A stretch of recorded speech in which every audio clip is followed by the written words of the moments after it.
You're now listening to Just Sex Talk. Now let's get to talking.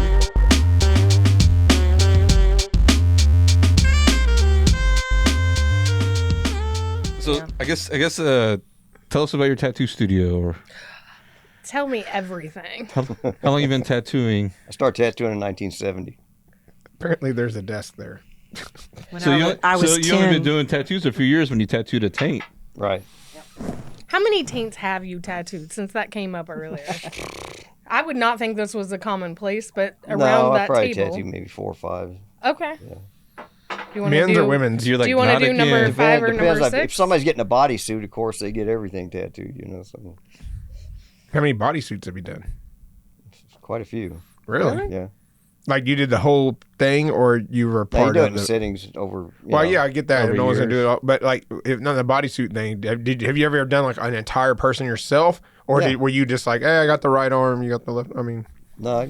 Well, most people that get bodysuits are already tattooed up. They just want to get it all incorporated into a bodysuit. okay. But some people have come in and planned it out from, I want a big, say, Japanese style, you know, the big Japanese yakuza looking stuff. They want their body done like that. So You did Christie's, and it was real. And then I was gonna have you do one, and you're like, oh, I don't do those. I was like, okay. What was it? I don't remember. It's like some kind of mech thing. It was, oh, I got a better guy over here who does mech stuff. I was like, okay. Oh, you remember So- that? no, if he wanted something special, and I got a guy that's a specialty guy, I'd say I refer him to them. Yeah, guys, that's what you were doing. And I thought, Yeah. I was like, oh, he's just pawning me off. Yeah, but they're not the same fee. I'm not. What about, have you done faces? Sure. A Yeah. lot of faces. Not a lot, but nowadays it's More common, right? yeah, it's more common. It used to be job killers, you know, but it's not anymore. Yeah. It would be for me. It still is. What part of the body have you done? I'm like, damn, then this. It's not the part of the body; it's the body. It's like you get obese people in there that want, you know, bikini line tattoos, and you're just like the You fat stick flops little over and poles up hides there. it whenever, you know. It's like, what's the point, you know? You got to humor and take care of them. So Right. He said, what's the point? It's hidden. Do bigger people stink? Do people ever stink when you're like? yeah, you get stinky people. Everyone. Actually, we've told people their hygiene was so bad that they need to go home, take a shower, and come back. You know, we try to do it diplomatically. Like how you do it diplomatically. You need to, your body needs to be super It's the clean same for way this. you do so- it in the swinger lifestyle. Yeah. Like, that's going to be a no for me. That Go was- shower. Yeah. Go shower. Same No, thing even with if they the- shower, I don't want it because I'm already thinking. Yeah, you're I know, right. yeah. You're right. If I yeah. smelt it the first time, it's too late. Yeah, there is no comeback in this. Yeah. Bad comparison. My bad. My bad. I was gonna say, I was surprised you said go take a shower and come back. I just said, go take a shower and find a different studio. I'm like, I need to refer you to a specialist tattoo artist. You should have been like, go take a shower and go to Clown Posse. Psycho Clown. What is it? Psycho Clown. Psycho Clown. Yeah. Psycho Psycho Clown. clowns. Yeah, that was a famous one in the '90s too, right? Or Well, I'm telling you, I think I got my tongue pierced there. A long Oh, time. you used to have your tongue pierced too? when I was growing up, if you couldn't get a tattoo at Randy Adams for whatever reason, the Psycho clowns. backup was go to Psycho Clown. Where is Psycho Clown? It's over on like Northeast 28. 28. Yeah, Oh, okay. I don't think it's Yeah, there anymore though, Stockyard. is it? yeah. Jared You can still did drive. a butthole. You can He did a still famous drive butthole. past that Oh, who? same. Jared's the guy that runs Psycho Clown. He had his girlfriend was a porn star named Adrenaline. You remember her? Oh. And he rode Jared's doll around her butthole. Then they And broke then they up. had this huge, nasty breakup, and they were fighting on Instagram and, you know, on Facebook. They were just really publicly aired their dirty laundry. It was terrible. You know, I was like, man, I don't want to hear all this crap. You This know? was dinner conversation at the 50th anniversary. I love too. this, as it should be. So At she's the still 50th out there with anniversary. Jared's doll written around her butthole. So. How would she get it So covered he's up? bragging to everybody that, well, she still has my name around her asshole. And so he was so proud of that. So I say, well, that's the first thing that came to my mind. Well, she shits on his name every day. So how good is that? Why would you not keep it? Yeah, absolutely. Exactly. So, Michelle, I like the way you think. Yeah. If you're tattooed, and this is all Sure. fodder for Yeah. my next I mean, book. like, so. how much of a can you Oh, I'm tattoo in. inside of like the? You can tattoo the whole thing, yeah. That was, I think one of your questions was going to be, what's the weirdest Place. request I've ever had?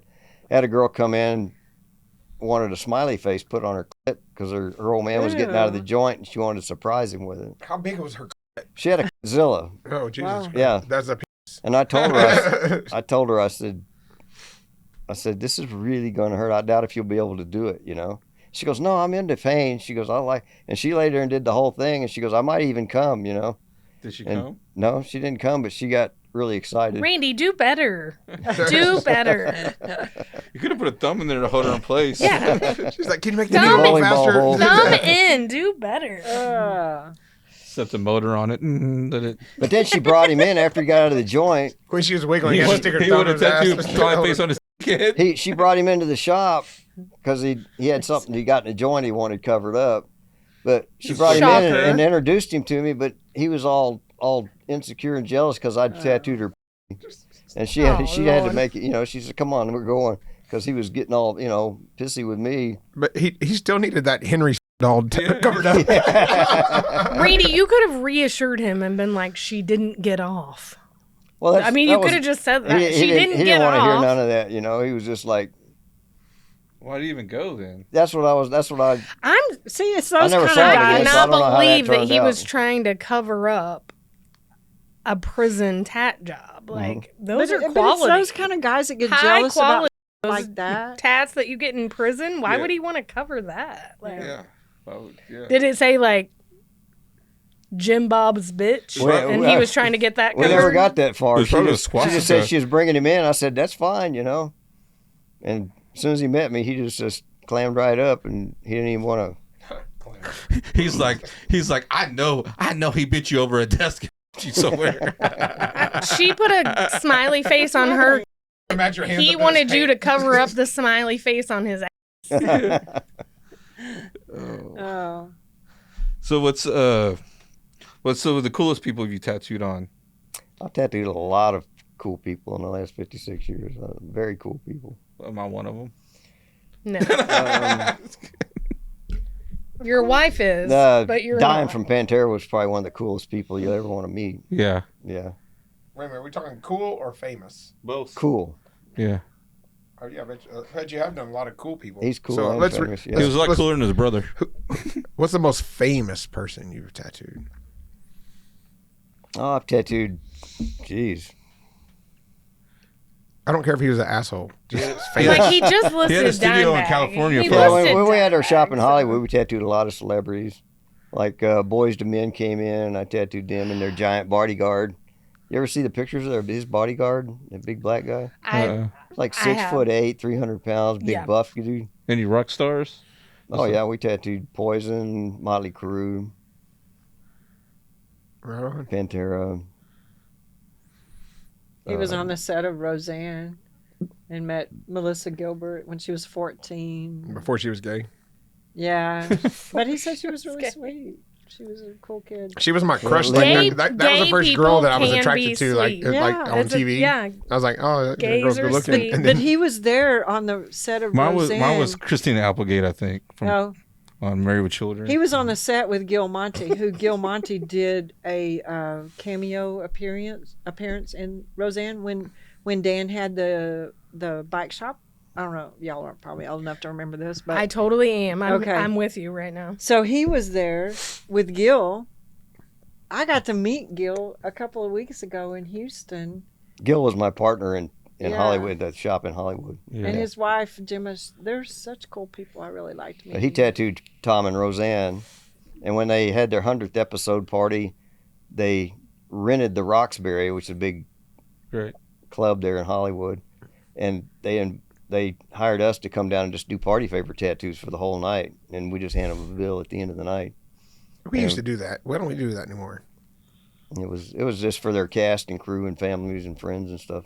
I just got invited to a party. And then so they're just the do like other 15-minute day. tattoos. Somebody that wanted like a. Just party favor tattoos. Yeah. Well, what's a party favorite tattoo? Well, it's just small stuff. I You want, know, I want a Coke line Like- and a razor blade. like a teeny one that takes like that long. yeah, just there's Yeah. just commemorative tattoos for the event. It's their 100th episode I'm party. glad you're here, but I can't believe it. There's like 9 people that want their taint tattooed, but it's shin tattoo.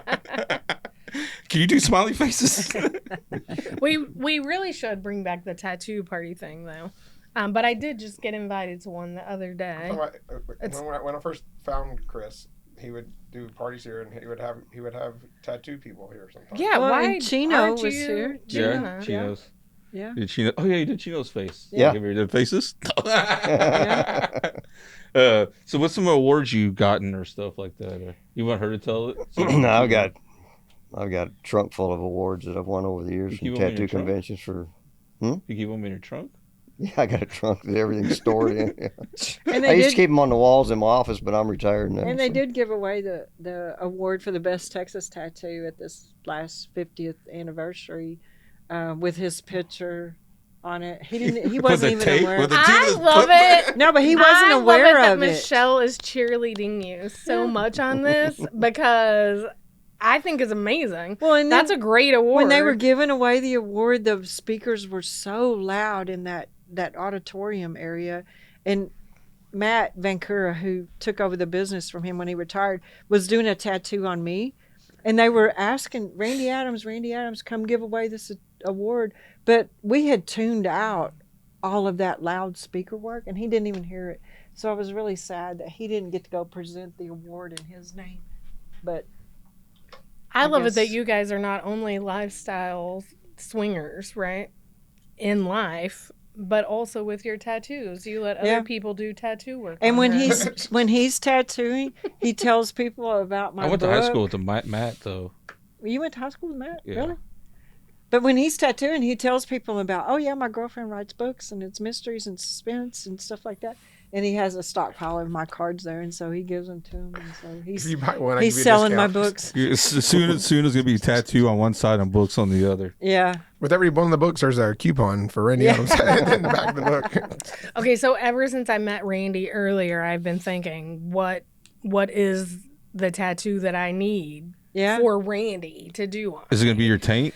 He's retired. Who said he's going to do one on you? He does them on Listen, appointments. he has not agreed to this yet. But the idea just came to me. The cover of your book. That's what you want? That's what you want? Well, I'm just saying, y'all. She wouldn't even give I you a free want- book. You're gonna tattoo the book on your foot? I want a tattoo that has meaning. Meaning what? You bit my face. That would have meaning. That was not meaningful for me. Well, and in my second book, the sequel to the first one called Shattered, I mentioned Randy Adams as well as the clubs here, but I mentioned Randy Adams Tattoo Studio as a place that the main character goes to. Her boyfriend takes her to when she's Do you shot. use the same names, or do you, No, I mean, it's fiction. Yeah. The first book is kind of autobiographical fiction. But yeah. But after the first book, then so many people were asking, what happens next? What happens to the main character, you know? And Randy was like, okay, so we were in Jamaica. We were at Hito. And I met a writer down there who's a successful writer. And she told me, look at all these people reading books, sitting here on the beach She reading make 'em books. drink. And she said, you need to be handing your card out to each one of those. Well, before we even left for the week, I had sold like 12 copies of my book, right?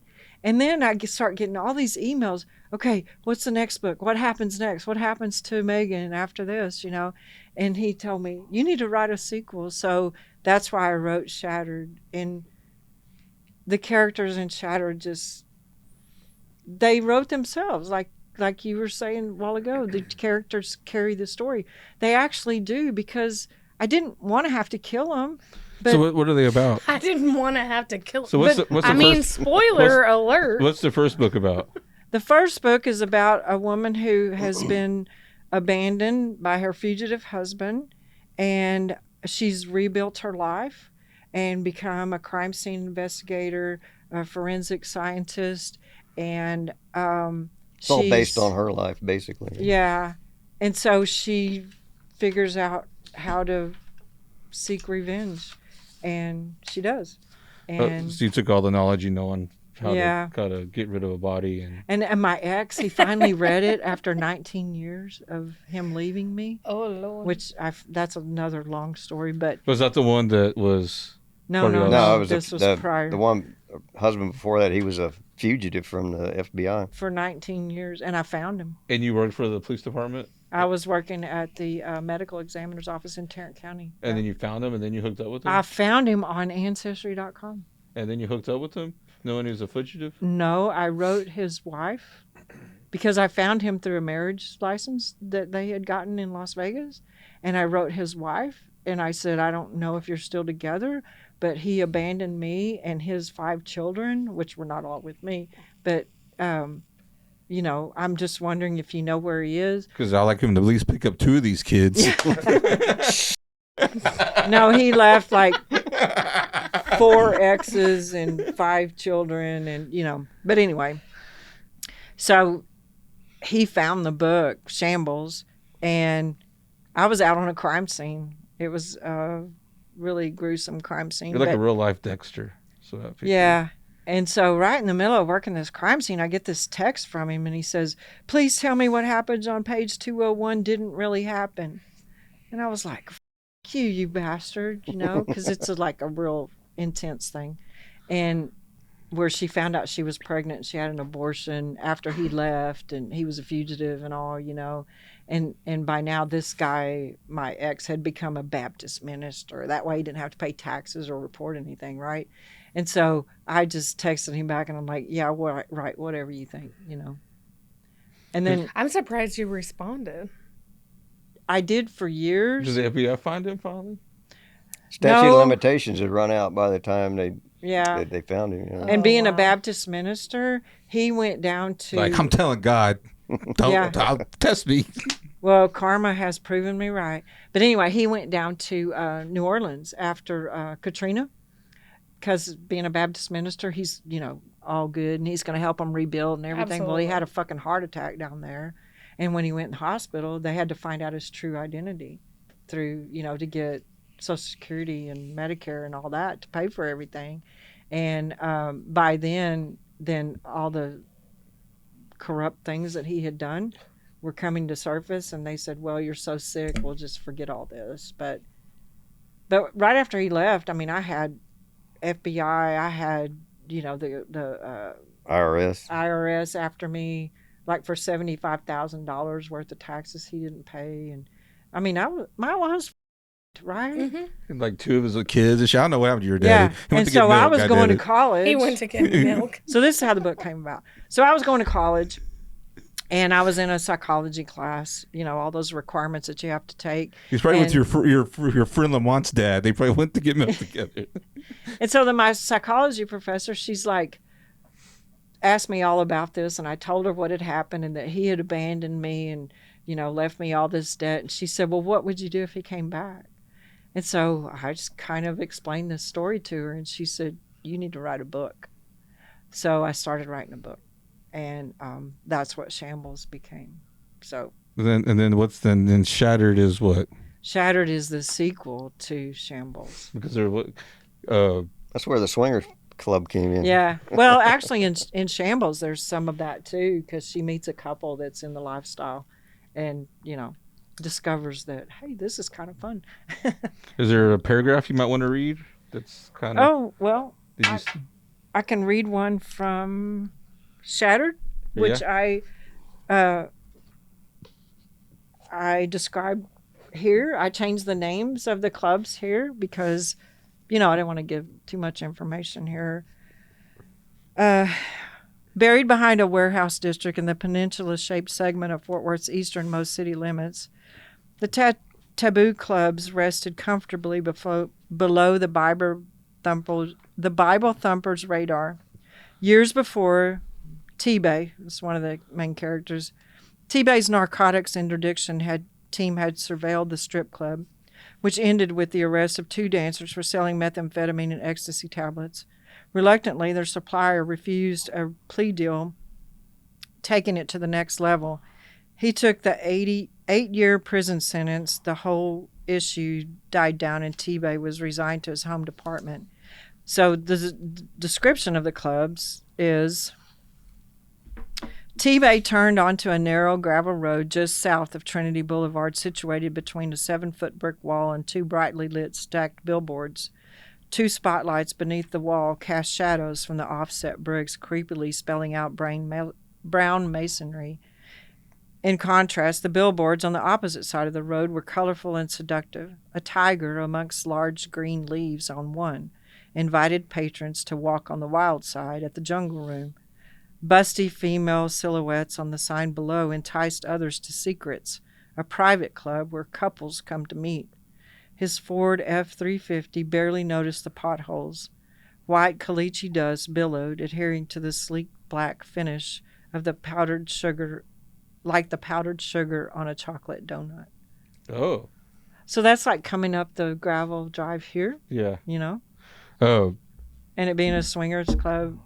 But I turned the exhilaration So how much of it is like truth and fiction to the book? Well, there's some truth to it, but She used a lot of the Fort Worth landmarks and stuff. it's all She Tarrant just- County based, yeah. The names were changed to protect the innocent. So writing books, does that change your life anyway, or? It has changed my life. It was very cathartic to be able to, and I'll just tell you, seek revenge against somebody who had wronged me so horribly. You get it out there. Yeah. So that was great. So what is your routine like? Like, do you write at night or in the morning? I'm an early morning person, so if I get up early and get on the computer, I can write until about lunchtime, and then I'm Most writing is better done as soon as you wake up. Like, Yeah. As soon as you wake up, yeah.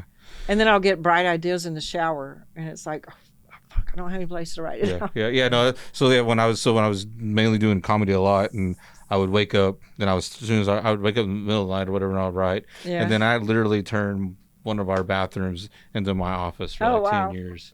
So you open up the cabinets where the towels should be. Yeah. It's just all my pens and paper and things, and I just sit on the toilet and fucking write. Yeah. I remodeled that That's bathroom for weird. him years later. He was all proud of it. He was like, "This is where I used to write all of my jokes." I was like, "That explains a lot." Did you take You a don't picture? sit to pee, but you sit to write. Who said he doesn't sit to pee? Yeah, he says I don't sit to pee. Oh, we covered that I didn't say I a didn't couple sit to pee. podcasts ago. Yeah, you said you sit to and occasionally you tinkle. I just made fun of it. I didn't say I didn't sit to pee.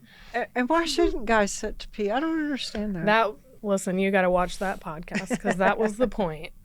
I was tired of sitting in pee whenever I woke up to go pee. I mean, if you're a understand. man, you know how to pee clean, then you should sit to pee. Jesus Christ. Or clean up after yourself. I wish I could teach my cats how to use a toilet. That would be really cool. I mean, that's a thing. There's some YouTubes on it. There's some YouTubes on it. Yeah. That's what the toilet paper's for. So anyway, my ex, I told karma comes around. Yeah. I'm Um, ready for this. He's His- dead. Let me have it. His wife, that he's been married to for a while, since I found out where he was and contacted, she died one day in August at 2:00, and at 5:00, he emailed me that she had died. And you know what the subject on his email was? All alone again. And I thought, what a bastard, right? And then he keeps contacting me, phoning me, leaving messages. You need to call me. I have something to tell you. I need to talk to you. So finally, I tried to be compassionate. I'm sorry you lost your wife. I'm sure it's hard losing somebody. And I finally told him, unless you have like the $100,000 that you owe me plus interest to make up for when you left me in 1993, I have nothing to say to you. How and much I did he was come done. up with? Huh? You know what I would have been? I would have immediately said, "Well, I just have the 100,000, but okay." Yeah. I would be like, I just have the, wait, can you give me 2 weeks when I get the insurance money from her? Jeez. Wait, I'm wondering where this karma was. What was the karma? His wife died? He's alone. I He's think alone? because his wife's family had money and he lived in the house that she owned Okay. and they wanted him out. And I think he only Okay. wanted to contact me because he had no place to go. And I was like, and the thing is, I met this man when I was 15 years old and I'd always felt this sexual connection with him. How old was he? He was, 18? Oh. 19 maybe? That's a crime. But Well, but there was nowadays. always that like, God, this guy is just so hot, And then towards the end of my first marriage, and my first husband and my second husband were best friends. They grew up together, which is a whole nother story. But yeah. You got around. You didn't care. But I wasn't a back then. I was really innocent. And you sure? I don't know. I really means the same thing to both of us. I really was. But he like charmed me so much. And my first husband was an alcoholic. And so I was like at the end of that 15-year relationship. But anyway, I mean, I loved him. We could have had a great life together. And then Bonnie and Clyde. He f***ed me over because he was like into securities, oil and securities stuff. He was a Series 64 certified, you know, buying oil wells and all that kind of stuff. And he took a lot of people's money and he never did anything with it. And so he was a fugitive with all that money that I never saw anything of, you know. So anyway. How do you know when a book's done? How do you know when you're like, okay, I'm done with this? You have to just finally say, okay, enough's enough, you know, like after I have beta readers and they've offered all their critiques and, you know, an editor, and it's just done. So, and I've finished my third book, which is a historical fiction based on my grandmother's life when she grew up in Houston, and she had a Cadillac when she was 14, and, you know. Right. Just Sex Talk is fueled by the haters and recorded live at the Lifestyle Nation studio in Dallas-Fort Worth, Texas. We hope you enjoyed the show. If not, then this show just isn't for you, and no hard feelings. To experience more shows, go to JustSexTalk.com. And to contact the show, send an email to JustSexTalkPodcast@gmail.com.